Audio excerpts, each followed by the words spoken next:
Take back every picture, perfect memory, living on the promise of what once was. And here we sit, living out the present, on sidewalks, drinking scotch, sharing all of our best times that we've had.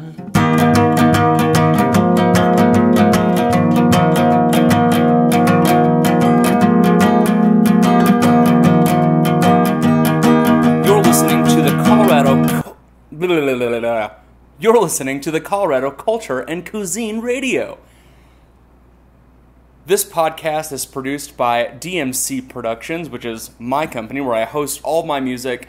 Key and Anchor, Lake Erie and the Monster Within, a couple of other podcasts that I kind of have and might not ever do again, not really sure. The Death Metal Chronicles podcast is one podcast about military stuff and about music.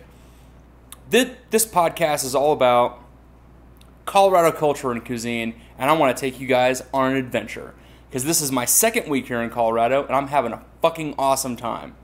And by the way, this show has swearing. I may say a fuck bomb or two, and I probably will talk about some things that you may or may not want to talk about around little children. So keep that in mind and take on this adventure with me. So my journey took me from Washington, D.C., all the way to Kansas, through Tennessee, which is the most interesting experience ever. When you drive from D.C., you end up going on Route 81 or 81 Highway, whatever the name of it actually is, and you end up traversing through all the Appalachians, half of the mountain range itself, and you get to, experience along the way the different people that, live there. I ended up in Tennessee, and I had a lot of fun while I was there. I spent maybe a day trying to get to Colorado, and, I was like, this place is kind of cool, but it's not really what I'm looking for. And then I ended up in Kansas after that, on that third day, finally getting into Kansas. It took a really long time from Tennessee and from D.C. just to get there. It was 2 days of my life stuck in a car. And finally when I got to Kansas, I was like, okay, I'm hanging out with friends. This is going to be great. Hey, what are the coffee roasters? What's the kind of the culture here at Fort Riley? There was nothing. The town was 2 or 3 blocks worth of town. All there was Starbucks, just commercial stuff and truck stops and things like that. And, honestly, I was kind of let down by it. And then the day after, I drove through Kansas and entered through, Colorado, and it was in the middle of nowhere, and there was people on the side of the road where the, welcome to Colorado sign is at. It's like, oh, this is kind of cool. And people were, taking pictures and stuff. It's like, that's awesome, You don't do that in other places. Like, you go through Ohio, you see the Ohio sign. It's like, oh, fucking Ohio, piece of shit. There's lovely people that live in Ohio, but the state just sucks balls. I mean, it's just not a place that you you don't want to call it home. You're home because it's home. You find things to like, but usually you're just stuck there. And it was the opposite. When I first went to Colorado for the first day, people were shaking my hand. They were like, hey, welcome to Colorado. This place is fucking awesome. I'm like, this is great. This is what I want, And the next day, I traveled down in, I think it's the North Highlands is where Huckleberry Coffee Roasters was located. They're on Pecos Street, and they're literally in the middle of not a subdivision, but a legit neighborhood that's probably been in Colorado for, centuries. They had a corner, side street that they were on. They were on a corner, and they had their business there, and it was this white building, and it's really industrial, and it really casted itself against the neighborhood in a way, but you could tell that people in the neighborhood would walk down there and get their coffee, and they could smell it from around the town. There's schools and different things around them, but it's not an industrial park. It's not. They're not in a giant manufacturing plant, or they're not in one of these upscale highfalutin buildings, whatever. And so I'm looking around, and it's really industrial on the inside, and there's this maybe like wood flooring, and the only thing that you really see when you come in there is just the staff and them making coffee, and the tables and chairs and everything is on the sides. It was more industrial, and there was more kids and more college students doing their homework and stuff. But it wasn't your necessarily your coffee house in a neighborhood. It was more of, we're trying to create an atmosphere in which you can come to, that you can do your work, that you can get coffee at. So I started talking to like a random guy. He was 6 foot tall, about coffee or whatever, and kind of slicked back hair. He looked kind of like not Elliott Smith, but oh gosh, what's that guy's name? Not Elliott Smith, but I can't remember the guy's name for the life of me. But I met Cohen, and it was a random dude, just a guy we were talking about coffee and how, what the coffee shop was like and the different beans that they had. And I just started talking to him like a regular dude, and he was just there on the side, just doing whatever on a computer. It turns out he was, one of the owners. And he just started talking to me about, different coffee stuff, and just really inviting the fact that, he has all this knowledge built up inside of him about coffee, and he owns the place. And, I think he told me that he started it 3 years ago, and they've got 2 locations, one on Larimer Street in downtown Denver, and the other location in the Highlands or Sunnyside area. And what was really interesting to me is that everything that I've heard review-wise from all these different people from around the world that come to his coffee shop all said, these guys know coffee, they're the best in the world, go there. And, that first pour over that I wanted, they were like, hey, here's these beans that we want to do in AeroPress. Are you okay with having an AeroPress? Just something innocuous, but was really inviting. And I was like, okay, I'll try an AeroPress. I've only had it twice. And so I tried it, and it was this Costa Rica that was so clean and so bright that it just punched you in the face with flavor. But it really caught me off guard that, even though it's not your local coffee house, to where all they're doing is drip coffee, and it's, 2 years old and burned or whatever, they're doing something where they're creating an environment and they're creating a culture of coffee, which may be, a little bit upper scale for most people who are into coffee, but they're going to elevate you in your coffee taste and not push it on you, which I was really appreciative of. And just as a regular dude that likes coffee, and just experience that part of the Colorado culture was completely different than, say in DC or in other places. I've been to coffee roasters in DC where, that they're lean to the bone in the way that they're in a rundown shopping mall, and most of their coffee is completely burned. All of it has just oil seeping everywhere, and there's no variation within the beans to the different types of beans that they have. And you can tell that they don't either care what the coffee tastes like, or all they're trying to get is people who want to drink hot milk, which is fine, but I want to go to a place that has an even culture. And Huckleberry had that. I was really impressed by it, and that really, got me, okay, Colorado is a place that I want to be part of within the coffee scene. Because if you go to a place that's going to be inviting and explain to you where their coffee comes from, and tell you the different ways that they make their coffee, and offer you a different way of trying things that you may or may not want to try at the time, or you may not know about it, but they're going to do it for you and ask you. And I was really impressed. I'm drinking right now the La Angostura. I'm not sure what that word means. Which tastes like walnut, caramel, and sweet Concord grape, which I really get the grape stuff in this. It's more like a wine in a way that it's not as it's not too bright in like a Kenya or like something from Africa. It has more of those darker undertones where you get more body to it. And it comes from Leon Cortez, Costa Rica. So what's interesting with the packaging of what Huckleberry does, I'll annotate this in the show notes.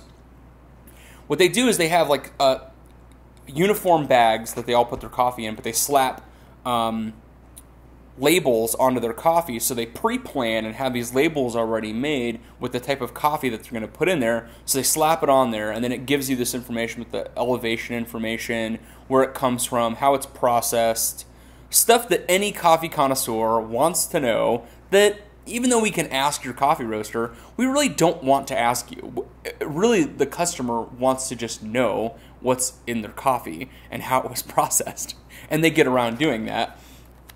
And on the back, they put, when it was roasted, the month and the day, the amount of ounces, or grams, and a way to contact them with their email on it. I mean, the simplest thing possible. And, for a larger kind of company that's probably doing a little bit more commercial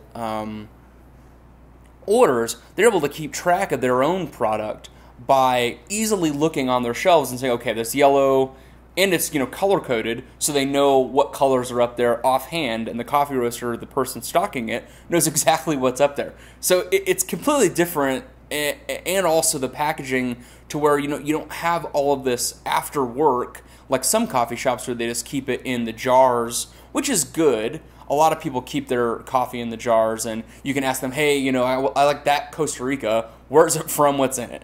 Whereas you look at on Huckleberry, you see, okay, cool, there's this box thing in the air, and it says Huckleberry on there, and it has the type of coffee that it is, where it's from, the elevation, how it's processed, and color-coded. So, if a customer tells another friend, hey, go to this place, get this color, this is the coffee you want to try, they're going to come back with it, and it's going to be freaking amazing. So if you want to enjoy Huckleberry Roasters, I don't get paid for them. I just met Cohn with a handshake, enjoyed his coffee. I don't get paid. You could pay him, you could not pay him. That's not my problem, that's yours. You can go to Huckleberry Roasters, huckleberryroasters.com. They have two locations, which is the Pecos Street and the Larmor Cafe, and you could try their stuff out. And they also have a map of partner cafes and roasteries. I guess maybe that's where they sell some of their other product, or maybe people that they're endorsing. And you guys can check them out. And take an opportunity to enjoy their coffee. I really enjoyed the atmosphere, and they're putting coffee roasting on another level comparatively to some places that take either themselves too seriously or are just making coffee to just sell to people who like hot milk. Now, my second week in Colorado, I tried a couple of coffee roasters that were in my area. One's Two Rivers. Hopefully I have an interview with Two Rivers in a couple of weeks. I like their coffee, but I wanted to find somewhere that was more of a hometown kind of place. And I heard of Pangea Coffee Roasters. I'm not sure if I heard of that from Coffee Lovers Radio, which I'll annotate. You guys can listen to them as well. But Pangea Coffee Roasters is in Golden, Colorado. They're snuggled there in the mountains. I went on their website, and it was very simple. It said, what the type of coffee that they had. It showed the beans themselves and how they were roasted, so you could tell, is this coffee completely burned? Is it light, medium? How do they roast it? Do they have variations? Does it tell you the different types of coffee? Well, it does. It has pictures. It tells you where it's from. It says medium body, medium acidity for the Guatemala. And so, I went down there, and what was interesting is they have these circles like you have in Europe in Golden, Colorado. And if you get lost, you're just getting lost. It's an adventure, and don't expect to go to Golden and think that even if you have the right directions, that you're going to end up in the right place. That's not how my adventure was. I drove about 7 miles, 10 miles from my house, and I followed these train tracks, and it led all the way to Coors Brewing. And Coors Brewing had this like the side of a mountain with this giant industrial parkway and like 15 or 20 different industrial, just giant buildings that they're manufacturing all their beer.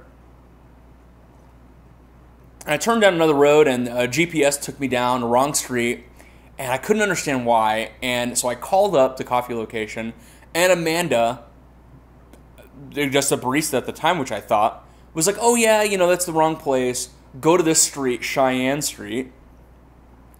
And we're right by a couple of these other things in the back on Cheyenne Street. And so I ended up parking by the post office or something like that, and walked maybe 2 blocks, and I got really, really lost then, and even my GPS was taking me the wrong way.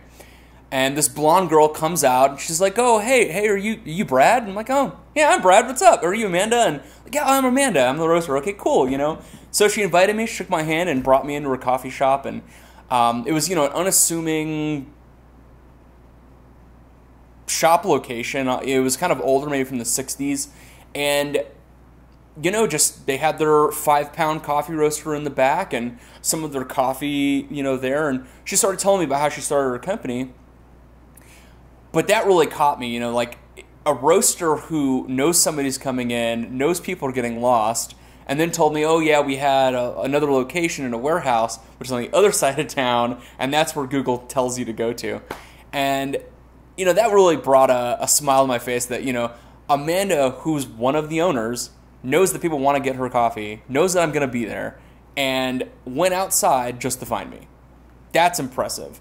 And not many coffee places would do that. Just a simple act of kindness to a person that's lost trying to get coffee at your place. So I ended up going down into her coffee studio, I guess you would call it, which is really small. She only had like a 5-pound roaster. It wasn't really that big. I've never actually seen one that small, to be honest. I've only seen like 1-pound home roasters and the 30-pound, big giant ones that cost, 40, 50 grand. This one probably cost 12 grand or so. So, I mean, it's money, but it's not in the, the money where other people are spending. And what was even more interesting is that, other than like the different places like Two Rivers and Huckleberry, where it's, sectioned off with this glass thing, whatever, the coffee roaster was just right there, and you could see it. And so if you came in while they were roasting, you'd be able to smell all the beans and look at them and how they're roasting and just chill. Kind of like some other ones in DC do, where, the coffee roaster is just right there. And if you're into their coffee and you want to, enjoy that atmosphere, even when they're roasting their coffee, you're going to be right next to the coffee roaster. And you get to see how they do it, and so that connection between the roaster and you is a lot better. So, they were showing me some of their coffees and stuff, and what I thought was really cool is that, they put their coffee in bags as well, but they had small glass, those jars that use the pickling jars, I guess the ball pickling jars, whatever. And they were able to show the beans and the different variations, and you just open it up and smell it. And I was like, holy crap, I want to try your Costa Rica. I love Costa Rica. It's one of my favorites. And so I got that. It was like, they had different sizes, and I just picked a 12-ounce bag of it. It was like, whether I like it or not, I'm just going to try it anyways and see what happens. And what I thought was really interesting is that Pangea is kind of the black sheep to Huckleberry. So the people that are coming into Golden, from what I could tell, are either locals that want to do homework and want to chill and just want a family atmosphere they can go to, where there's a bunch of chairs. I think there was even a couch, and you could just go there and have a date or chill with somebody, and it was more intimate. And Golden, from what I can tell, is a very touristy kind of place. If you ever went to Golden, what you're going to see is a lot of touristy type of signs, and there's even like a welcome to Golden. There's no smoking and no vaping. Thanks from the city council of fucking Golden. So, I can tell that they're just trying to get as many tourists there as possible. And there was tourist trap places, and there was like legit, home bakeries, and there was a soap place. But Pangea is doing things on the darker side, more of a city, I don't know really the roasting terms, but from my understanding, city plus, more darker roasts. And, I got some of their coffee right now, so I'm going to smell it. This is their Costa Rica. And you get more of that darker roasted smell. The beans are literally to the point of, if they didn't stop where they were roasting it, it was going to just go into oblivion, but there was that control that was there to where, they want darker coffee. They want more of that, I would say Starbucksy type of coffee, but more of that darker roasted stuff, which is a bit brave for me. I'm not really a dark roast coffee kind of guy. I'm more of a lighter medium person because I want all those flavors and all the different stuff that a dark roast can't get you. But what was cool about Pangea is they are the black, in my opinion, the black sheep of coffee roasting in Colorado, because, they're getting a coffee culture on their own in the middle, in my opinion, of nowhere that not many people live comparatively to Denver, and they're going to get their own crowd, and they've only been open for a couple of months, and they're trying to make their name, and they're going to farmers markets and different events, and they have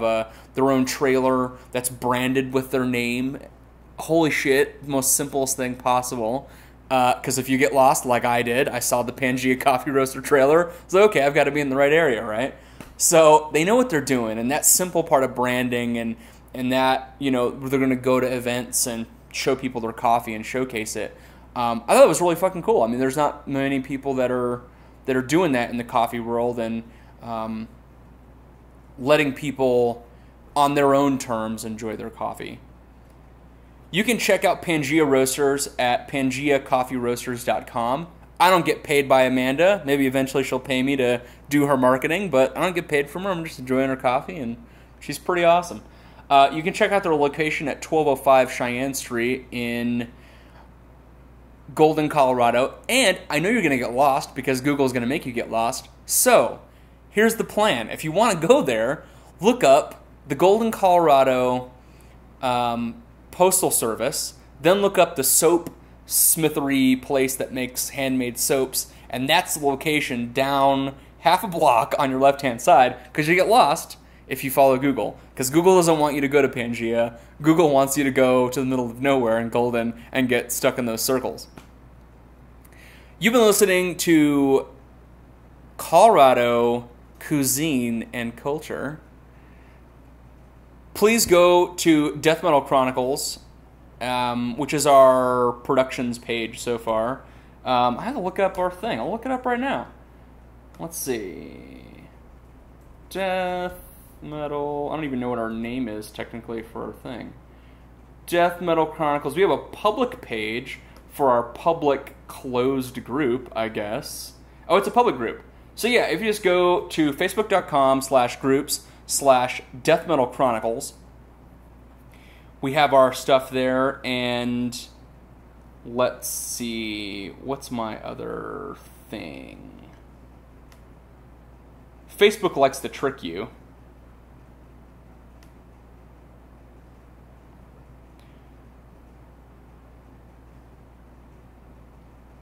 So if you look up DMC, that's Delta Mike Charlie Productions / Mercenary Metal Radio, that's my other one, my other podcast. That's where we're going to be keeping all this stuff. I'm not planning to start another group page for right now, so I hope you guys enjoy.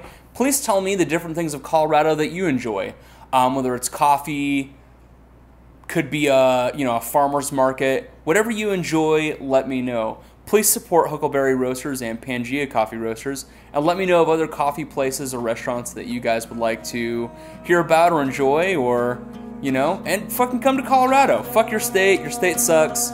All the places that you live, all my friends that live in Ohio and California, the place that you live sucks, so come to Colorado, it's better. My love can never take back.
da da da da.